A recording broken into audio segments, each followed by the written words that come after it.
Hi, I'm Jolene, and my parents told me to leave my house key behind and take my suitcase because the house now belonged to the family. They packed my belongings, changed the locks, and replaced every sign of me with their own. But that wasn't even the worst part. What if the real betrayal didn't begin at the dinner table, but years earlier, with small lies, quiet manipulation, and a plan so deliberate it made me question every memory I trusted? Why would a family take a home from their own daughter, then try to erase her as if she never existed? The casserole had barely cooled when I stepped away from the stove, drying my hands on a towel that still carried a hint of last summer's lavender. I had been up since 6 a.m., cleaning, organizing, preparing. Maybe going too far, but I wanted everything to be right. This was my first real dinner as a homeowner. My first time hosting the people who had never truly believed I could stand on my own. The table was set with my grandmother's china, the faded blue edges giving it a sense of quiet nostalgia. I even made name cards, simple ones printed and laminated at work. I placed Dad at the head, Mom to his right, and Isolde across from me, like a calm, formal gathering rather than a family shaped by quiet tension. I still hoped they would walk in, see everything I had built, and acknowledge it. Maybe they'd smile, genuinely, and say something simple like, "You've done well, Jolene." I imagined Dad looking at me without judgment, and Mom leaving things as they were instead of correcting them. At 6:35, I heard tires on gravel, and my stomach tightened. I adjusted the wine bottle again and smoothed my skirt, still unfamiliar to me. When they knocked, I opened the door with a practiced smile. Not fake, just hopeful.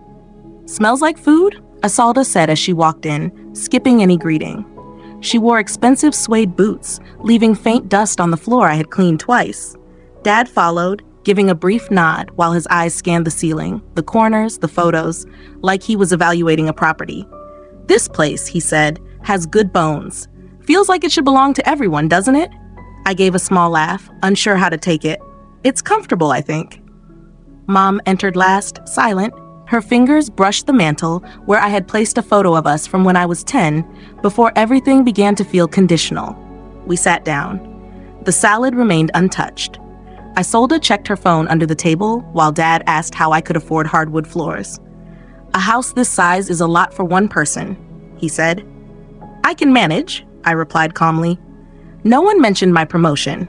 During the main course, I noticed Mom glancing at the clock. "Everything's cooked," she eventually said. "Thanks," I answered. She didn't meet my eyes. Dessert came and went. I served the cobbler, homemade crust, hand-cut apples. I waited for some response from Dad. Anything. Instead, he stood. Not just that, he folded his napkin carefully and placed it down with precision. Then he looked directly at me, his expression shifting in a way I recognized from years ago. "We've discussed this," he said. "This house should return to the family." I paused. "I'm sorry. What?" Mom nodded without looking at me. "You've done well, but it's too much house. It's time for you to refocus." "It's not personal," Isolde added, leaning back. "Your old room is still available," Dad continued. "We'll be moving into this place. Ryan already has renovation plans." I stood quickly, my chair scraping against the floor. "You're serious?" "I don't want this to become emotional," Mom said evenly. "It's just a house." Isolde stepped out and returned with a suitcase. Mine, the green one I had used when I left for college. "We packed your essentials," she said. "It'll make things easier." I tried to respond, but nothing came out at first. "I'm the legal owner," I finally said quietly. Dad gave a thin smile. "We'll handle that." I didn't cry. Instead, I walked to the table, picked up my phone, wallet, and the keys I had cleaned that morning. I placed the keys beside my untouched glass of wine. No one spoke. Outside, the air felt colder than it should have. I put the suitcase in my car and drove off without looking back. The drive had no direction. The suitcase shifted in the back with every turn, like a steady reminder of what had just happened. Streetlights blurred past. Houses glowed with a kind of warmth that now felt distant, almost unreal. I eventually stopped at a gas station on the edge of town, the kind that sells cheap coffee and air fresheners. As I sat under the flickering light, my phone started ringing, an unknown number. Something told me this call mattered. I answered. "This is Jolene." "Miss Shipman, this is Alexis from Midwestern Bank's mortgage department," the voice said. "I'm calling to confirm recent changes requested on your account." My grip tightened. What changes? There was a request to add co-owners and update primary contact details. It didn't come through the secure system, so we flagged it. I didn't authorize anything, I said. That's what we suspected. You are still listed as the sole legal owner. We've locked the account and recorded the attempt. I took a breath. Do you have the names? Yes, Vernon and Mara Shipman. Hearing the names didn't shock me. What surprised me was how expected it felt. Please send the documentation, I said. Of course. And I'm sorry. The call ended, leaving silence behind. Something shifted, not loudly, but clearly. By the time I drove back toward my neighborhood, the sun had risen, casting everything in soft light that felt almost ironic.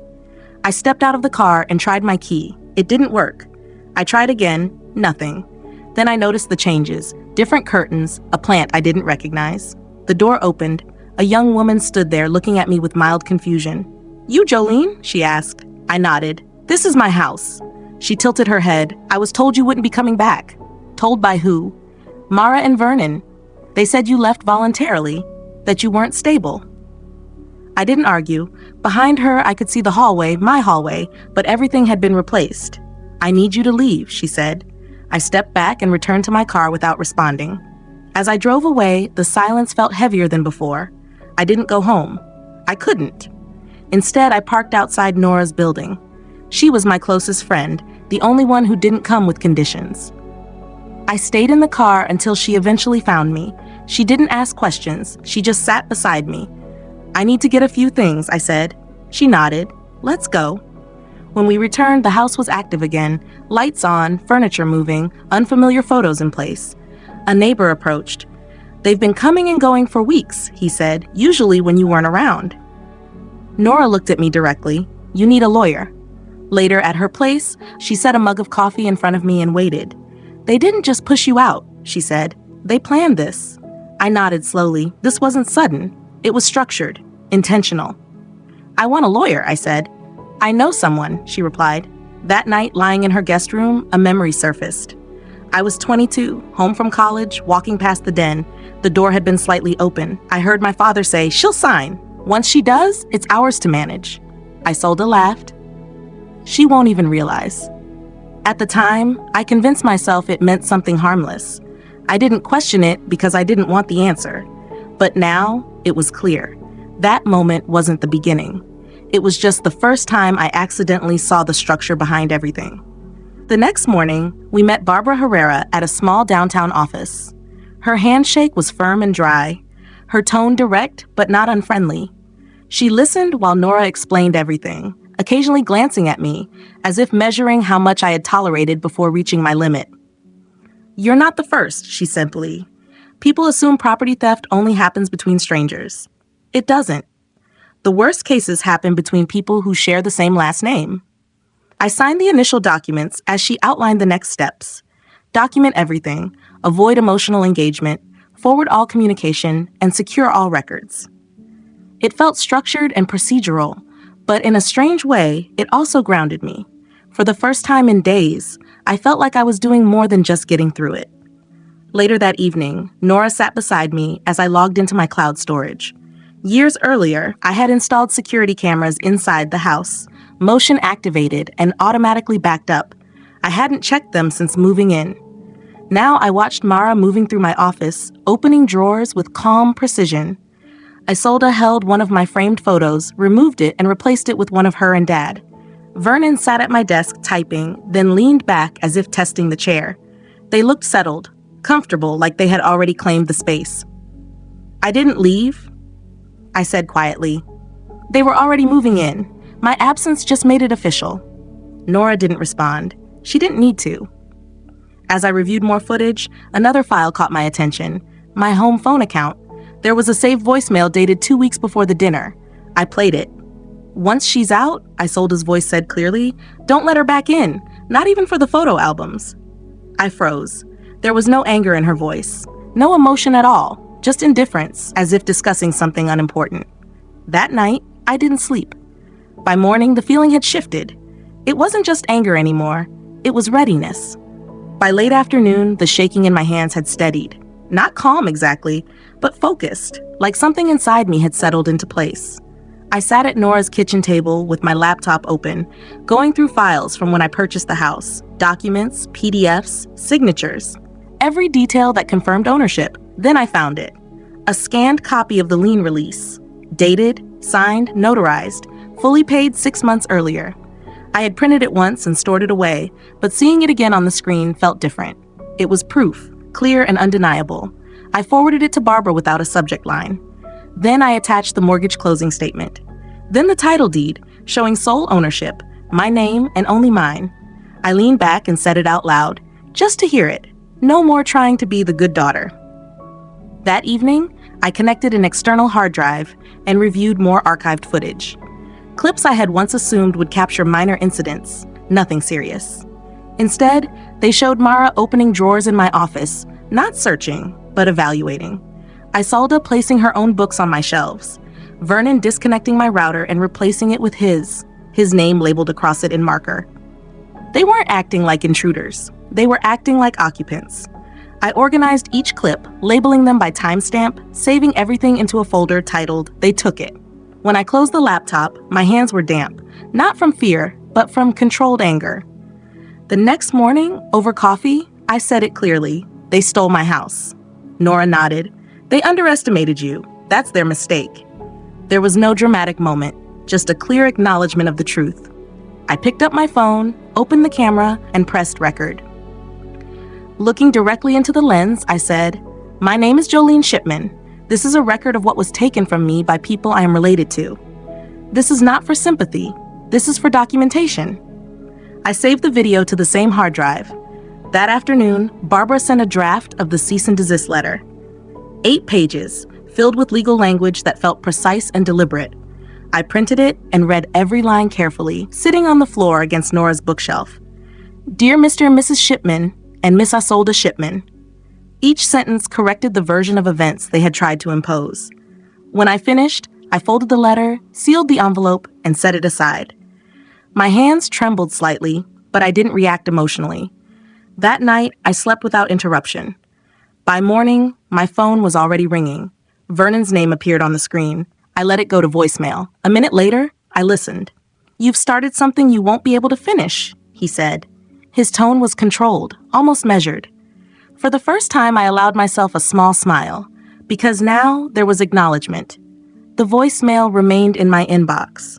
I didn't play it again immediately. I stood by the window in Nora's apartment, holding a cup of coffee that had already gone cold, watching traffic move slowly along Mulberry Street.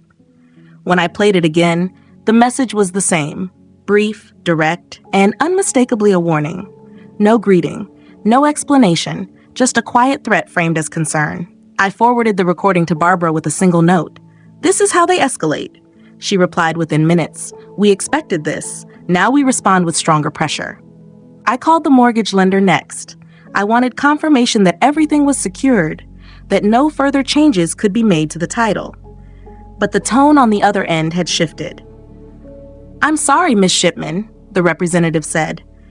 "Due to legal involvement, we can't provide additional information without a formal request from your attorney." The bank had gone silent. Nora didn't soften it. "They're working behind the scenes, trying to control the situation. Keep it contained. Keep it inside the family." I nodded. "It's not inside the family anymore." By noon, Barbara had filed the affidavit with the county clerk. I signed the document, the ink slightly bleeding into the paper. There it was, Jolene E. Shipman, sole legal owner. I paused at the signature line after finishing. It looked like mine. It felt like mine. This wasn't permission anymore. It was a statement. Around 3, I texted Clayton. "Are you free for coffee?" He replied quickly. "Sure. Same place?" We hadn't spoken much since our breakup last fall, but he had always been neutral, steady, not someone who took sides. I thought hearing everything out loud might help clarify things. He was already there when I arrived, halfway through an Americano. "Hey, stranger," he said, standing slightly. I sat down and wrapped my hands around the cup, even though it was hot. "My family tried to take my house," I said. He blinked. "Actually?" "Yes. They changed the locks, moved someone in, and told the bank they were co-owners." His expression shifted to discomfort. "That's rough, but they're still your parents, right?" The word felt heavy. "Maybe give it time," he added. "Families go through things." They didn't lose control, I said calmly. They submitted false documents. They moved in like tenants. My mother repacked my kitchen. He shrugged slightly. It sounds like a misunderstanding. I stood up. People who don't listen when you speak calmly don't need to hear you louder. He started to respond, but I had already left. Back at Nora's, I sat on the floor with papers and notes spread around me. She joined me without hesitation. Restraining order? She asked. Maybe. At least legal protection tied to the property. I want multiple layers, I said. I want every step they take to face legal resistance. She nodded. Good. They expect you to react emotionally. For them, this isn't personal. It's transactional. Her words stayed with me, not because they were new, but because I finally accepted them. I replayed the voicemail again. Don't let her back in, not even for the photo albums. There was no anger in her voice, just efficiency. That night, I tried logging into the house's smart system. Access denied, password changed, settings reset. The system name had been updated. It was no longer Jolene's house. It was now labeled Tate Family Home. I drove by just after sunset. The porch light had been changed, my warm tone replaced by a cold white glow. Through the window, I saw new photos on the walls, images of Vernon and Mara, one of Isolde and her dog, an older wedding photo of my parents. I wasn't in any of them. That's when it became clear. They weren't just removing me physically, they were rewriting everything. By mid-morning the next day, the air carried a steady chill. I parked across the street from what used to be my home. In my hand was a manila envelope containing the finalized cease and desist letter and supporting documents, signed, dated, organized. I didn't approach the door myself. I handed the envelope to a sheriff's deputy, who walked up the path. I stayed back, watching. Through the window, I saw more changes. My photos were gone. The picture of me with my degree, gone.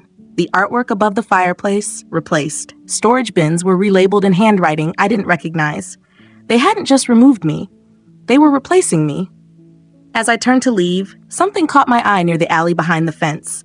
A damaged bookshelf, mine, leaning beside 2 trash bags. I stepped closer. One of the bags was loosely tied. When the wind shifted, I recognized the scent, lavender and rose water, my grandmother's sachets. I had kept the last ones after her funeral. They had thrown them away. I took a photo and sent it to Barbara. Subject line, evidence of removal. By early afternoon, Nora and I were back at her apartment, documents spread across the floor. Barbara joined us by phone. I placed the title deed in front of me. This is when it became mine, I said, pointing to the closing date. No co-signers, no shared debt, no transfers. Barbara responded clearly. Good, we'll present this with the footage. I nodded. I don't need to argue, the documents are enough. That evening, we returned to the street. This time, the sheriff's office delivered formal legal notice, vacate or cease claims. 2 officers approached the door. Vernon answered. Mara stood behind him. This house was always meant for the family, he said. She's unstable. They didn't challenge the law. They tried to shape the narrative instead. I stayed out of sight, recording everything. Their tone, their words, their approach. Not for proof alone, but to see it clearly as it happened. That night, after reviewing everything with Nora and Barbara, I sat quietly when my phone rang again. No caller ID. A voicemail followed. You think you've won something? A male voice said. You haven't seen what we can do. No name. No direct claim. Just intent. I forwarded it to Barbara. The next morning, Nora woke me with a message. Check your credit report now. Still in pajamas, I opened her laptop and logged in. 2 new inquiries appeared. One from a department store, another from a credit card company I had never contacted. Both traced back to an IP address linked to my parents' home. They're using my name, I said quietly. This isn't just about the house anymore. Nora leaned closer. This is financial fraud. I nodded. And it didn't start recently. Later, I searched through old emails. There it was, messages from years ago. My mother asking for my social security number for the accountant. My father requesting my W-2 to review something. I had shared everything. At the time, I thought cooperation would build trust. Before noon, we met Barbara again. I showed her the laptop. They've moved into identity theft, I said. What's next? We act quickly, she replied. She began preparing an emergency petition for a restraining order, now including financial misconduct. I handed over every document, emails, records, everything I once believed was harmless. You're not just affected anymore, Nora said quietly. You're taking legal action. The words didn't comfort me, but they clarified my position. That evening, I stepped onto the balcony, holding my phone. Then a name appeared I hadn't seen in months, Aunt Vera. I answered. Can we talk calmly? She asked. I'm listening. There's a lot happening. Lawyers, reports, this isn't how families handle things. I tried handling it at dinner, I replied. She sighed. I'm not defending them, but this makes you look ungrateful. I paused, then answered evenly. Gratitude doesn't mean staying silent when something is taken from you. She said my name again, softer. I'm done, I said. I'm not part of that system anymore. I ended the call. For the first time after a conversation like that, I didn't feel emotional. Later that night, an email arrived. Subject, evidence, play privately. There was only an audio file attached. Nora leaned closer. Play it. I pressed play. At first, only background noise. Then Vernon's voice. We start with the key. Once she's out, change the locks and transition everything. Isolde laughed. She'll react, then call a lawyer. By then, he replied, the narrative is already set. The recording continued. Details about utilities, Wi-Fi, and redistributing my belongings. It wasn't emotional. It was structured. A plan. When it ended, I saved it in multiple locations and sent it to Barbara immediately. Within an hour, we were at the courthouse. Everything printed, organized, ready. Barbara submitted the materials along with an emergency motion. The judge reviewed it within hours. A formal hearing was scheduled for the following week.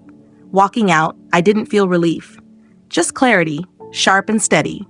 That night, I logged into a private support forum I had followed quietly for months. I posted a factual version of my experience. No names, no emotion. By morning, there were hundreds of responses. Stories similar to mine. I didn't reply to most of them. Knowing I wasn't alone was enough. Later that day, a reporter reached out, asking if I would speak, on or off the record. I didn't respond, but I didn't ignore it either. Eventually, the situation reached my family's circle. Barbara told me Vernon received a call from a business associate asking about the case. He ended the call without answering. Mara sent me a single message. Why? I didn't reply. I later learned Isolde had been removed from a speaking engagement. The association with a legal case had affected her standing. That evening, I checked the court portal. My case was active. Documents filed, hearing scheduled. I read it several times before closing the laptop. This is mine, I said quietly. Not just the case, the narrative. The courthouse looked the same the next morning. Unchanged structure, unchanged setting, but I wasn't the same person walking in. Barbara met me at the entrance, holding 2 folders, prepared and precise. Nora followed just behind her, holding a small notepad, even though she wouldn't speak. She was there for support, for presence, for balance, and for every moment I had been told I was imagining things. We passed through security and waited outside the courtroom. I pressed my hands together to steady myself.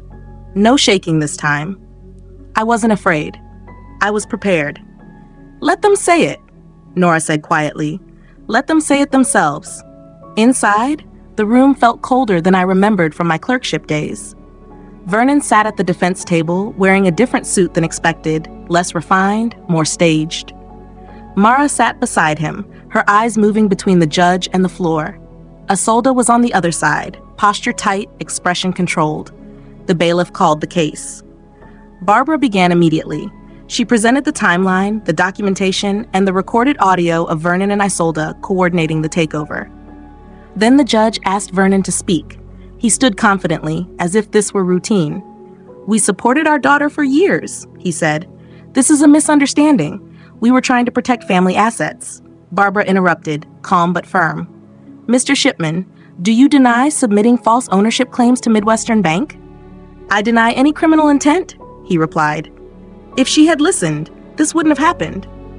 His voice shifted slightly at the end, just enough for the judge to notice.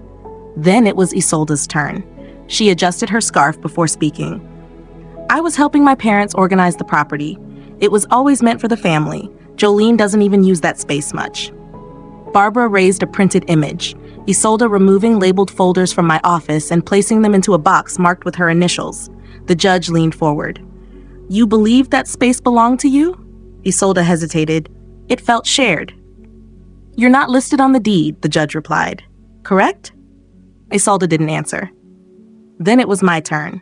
I walked to the stand, took the oath, and sat down. I spoke clearly, not as someone removed from her home, but as the person who built it. I purchased that house independently. I made every payment myself. My father and sister entered without permission. My mother packed my belongings while I was at work. And when I questioned it, I was called unstable. I paused briefly. They didn't just attempt to take the house. They attempted to remove me from it entirely. No raised voice, no emotion, just facts. The judge took a moment before responding. This court finds sufficient evidence that Miss Shipman is the sole legal owner of the property. The temporary restraining order will remain in place, and an inquiry into potential financial misconduct will proceed. Vernon inhaled sharply. Mara avoided eye contact. Isolda remained tense. I didn't react. Not there. Outside, under the midday light, a reporter approached me before I reached my car. Miss Shipman, do you consider this justice? I answered directly. Justice is not needing to explain myself to them anymore? But the house itself wasn't fully restored yet. It still carried traces of them. The key resisted slightly before turning, as if the house itself needed time. When the lock opened, I stepped inside. The space felt different. The familiar scent of eucalyptus had been replaced with synthetic fragrance, lavender plugs, the kind Mara preferred. The curtains had changed, stiffer fabric, a muted blue instead of the cream ones I had sewn. Even the floor felt unfamiliar, adjusted to different movement. I set my bag down and stood still for a moment. Then I began restoring it, one drawer at a time. The bookshelf held items I didn't recognize. A vase I never bought sat where my ceramic piece had been. I placed everything into boxes labeled theirs, not out of anger, but clarity. Each drawer reminded me they had been there, but now they weren't, and I was. In the kitchen, behind the silverware tray, I found an envelope with my name written in Mara's handwriting. Inside was a short note. You'll understand someday. Family decisions are complicated. We meant well. This was about protecting what matters. No apology, no accountability. I went outside, lit a match, and burned the letter. The paper curled into ash and disappeared into the air. I understand, I said quietly. That weekend, I visited my neighbor, the one who had once spoken with Nora. Mrs. Kavanaugh answered, surprised but welcoming. I brought cookies, I said, and wanted to thank you. She invited me in. We sat at her kitchen table, drinking tea. She told me they had always suspected something was wrong, that my parents had acted as if the house already belonged to them. We didn't want to interfere, she said, but I'm glad you stood your ground. Walking back, I felt something new, not tied to family, but to place. On Monday, Barbara called. The state's financial crimes unit is moving forward. If the applications connect directly to your father, charges are possible. I'm not looking for revenge, I said. I just want the truth documented. That week, I prepared the house for Thanksgiving. Simple decorations, garlands, a wreath, and photos, not of relatives, but of people who stood by me. Nora, Mrs. Kavanaugh, even one with Barbara outside the courthouse. Each frame corrected the space. Then, one evening, I found a manila envelope on the porch. No return address. Inside was a photo, my childhood bedroom, marked with a red X across the bed. I looked at it for a moment. Not fear, just recognition. The next morning, I reported it. Without a sender or direct threat, there was little action to take. It may be symbolic, the officer said. I know, I replied. That's why it matters. Later that week, Isolda arrived unannounced. She stood outside, composed but uncertain. I was nearby, she said. I thought we could talk. I let her in. She looked around, noticing the changes, the new photos, the different atmosphere. It's quiet, she said. Peace usually is, I replied. I'm not proud of how things happened, she continued. You're here to manage perception, I said calmly. She hesitated. Maybe I was jealous, maybe I didn't think you deserved it. There it is, I answered. That doesn't mean I wanted it to go this far. But it did, and you allowed it. She didn't respond. You don't get to revise your role now, I said. That night, I received a card from Mara, a generic holiday message, a quote about forgiveness. No apology. I didn't respond, not out of anger, but because forgiveness doesn't always require connection. A few days later, Nora and I visited a holiday market. Lights, warm drinks, quiet conversation. You never spoke publicly, she said. I didn't need to, I replied. Survival is enough. Back home, I installed a new security system, one I controlled. I replaced the curtains, added stained glass. Then I rolled up the last rug they had left behind. Underneath, the hardwood floor was scratched, but strong. Mine.